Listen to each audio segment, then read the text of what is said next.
Good morning, I'm Corey Rose. And I'm Jordan Chavez. We start at 5 with breaking news from the Vatican this morning. Pope Francis has died. And as reporter Brianna Fernandez is following this for us this morning, gathering reaction. Good morning. Hey, good morning, guys. So the Argentinian-born pontiff was 88 years old. His death comes after a month-long battle with double pneumonia. He had to be hospitalized for more than a month back in February. So let's break down what we know so far. So towards the end of his life, Pope Francis battled with a list of health issues. It often forced him to rely on a wheelchair or canes and the use of his aides to read his speeches because he was out of breath. His first and last public appearance since being hospitalized was yesterday at the Vatican's Easter Mass. Pope Francis didn't lead the service but addressed the crowd at St. Peter's Square. He made an appeal for peace around the world, particularly in Gaza, and offered prayers to Christian communities. Now, early this morning, the White House offered its condolences on social media with pictures of Pope Francis, along with President Donald Trump and Vice President J.D. Vance, captioned, "Rest in peace, Pope Francis."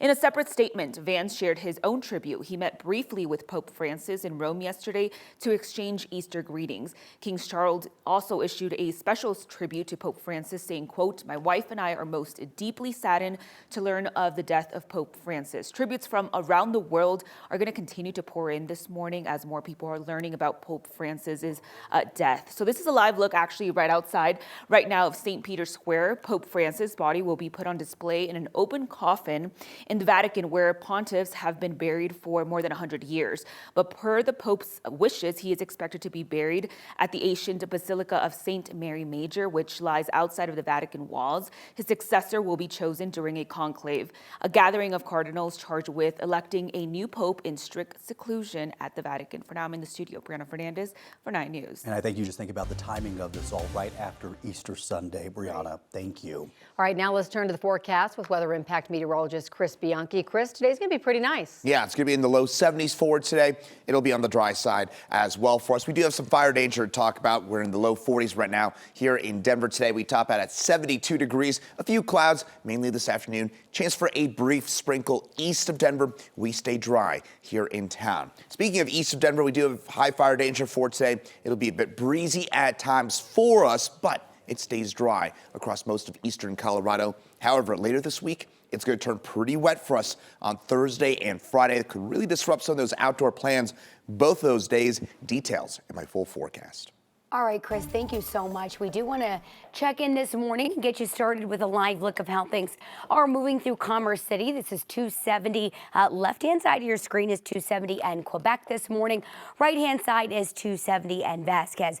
Both sides of the screen here, we can certainly see that things are moving along nicely. Nothing major as far as delays are concerned, but we do have one full closure of one of our main highways this morning. So I want to bring you over to our map this morning. We are dealing with a closure due to road work of Highway 6 through Clear Creek Canyon between Golden and Highway 119. So that whole stretch here that you're seeing highlighted in purple this morning. I-70, of course, always a workaround option, but something to keep in mind. CDOT reports due to this work that they're doing, it's going to be lasting through April 26th at 7 o'clock at night. So this is a full closure we will be dealing with throughout the entire week. As far as the rest of the metro goes, we are in fantastic shape. I-70 here through E-470 and 76, that travel time 14 minutes, and you've got the green light.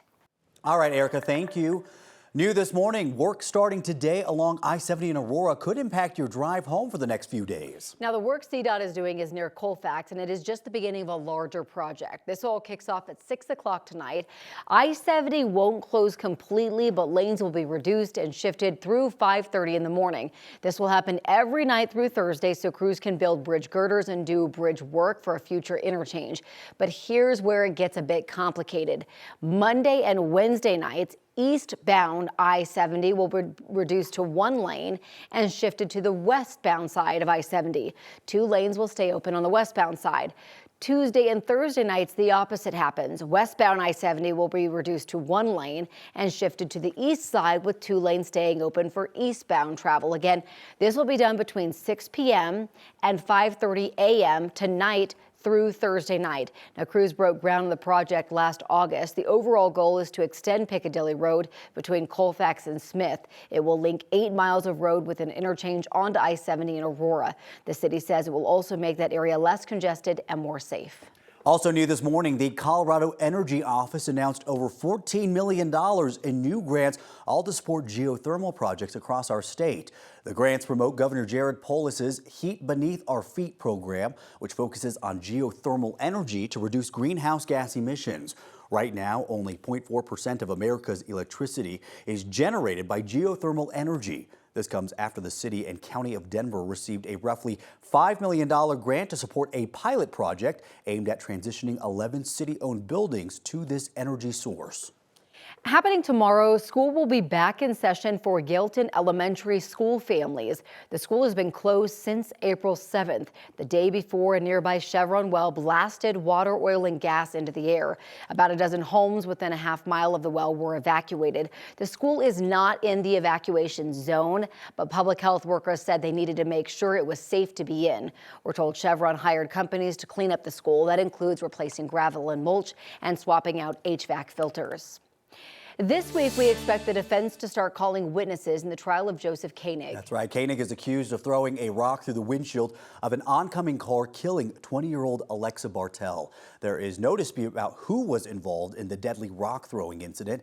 Kanig, Nicholas Karolczyk, and Zachary Kwok. Kwok and Karolczyk took plea deals, already agreeing to testify against Kanig during his trial so they could get a lesser charge, and they have changed their story a few times now. Karolczyk first blamed Kwok for throwing the rock that killed Bartell before saying it was Kanig. Prosecutors wrapped up their case on Friday after 5 days of testimony. The defense is expected to start presenting its case tomorrow. Today will be a busy day for Denver City Council. 28 resolutions are on the table and some big ticket items are in the mix. At the top of that list, extending a lease for the former Comfort Inn on Quebec Street. The property has been used as housing for people experiencing homelessness. The city's looking to keep it going through the end of 2025, adding nearly $5 million to the contract. Also up for a vote is more than $14 million in insurance coverage for everything from cyber liability to airport operations. Well, today, Denver Public Schools is kicking off Earth Week with a groundbreaking ceremony for a new greenhouse. The new building at Bruce Randolph School will grow vegetables and fruits for students to dine on. Funds to build the greenhouse were approved by Denver voters who voted yes on the 2020 bond. The building will promote healthy eating and environmental learning opportunities for students. The project will break ground at 11 o'clock this morning. This may have not seemed possible during President Trump's first term, but the Justice Department is set to defend the Affordable Care Act before the Supreme Court today. This is quite a contrast from the president's first term, when his administration repeatedly tried to repeal the law. The law mandates that certain preventative services are covered for patients. Today, the justices will consider the legality of certain no-cost sharing coverage mandates. A government task force issues the recommendations, but the people suing argue the mandates are unconstitutional because the recommendations come from an independent task force that the Senate did not confirm. If the high court sides with the Trump administration, Health and Human Services Secretary Robert F. Kennedy could end up having a say on how those mandates are formed. The Trump administration is ratcheting up its battle against Harvard University this morning. This is according to a new report by the Wall Street Journal. The Journal reports that President Trump plans to cut another $1 billion from Harvard after the school refused to accept the president's policy demands. The money being pulled would affect federal grants and contracts for health research. This comes after the Trump administration announced it was freezing more than $2 billion in multi-year grants to the school last week. Trump's demands include giving the federal government oversight on admissions and hiring. Plus, the school would have to eliminate all diversity, equity, and inclusion programs. Harvard officials called the demands a non-starter.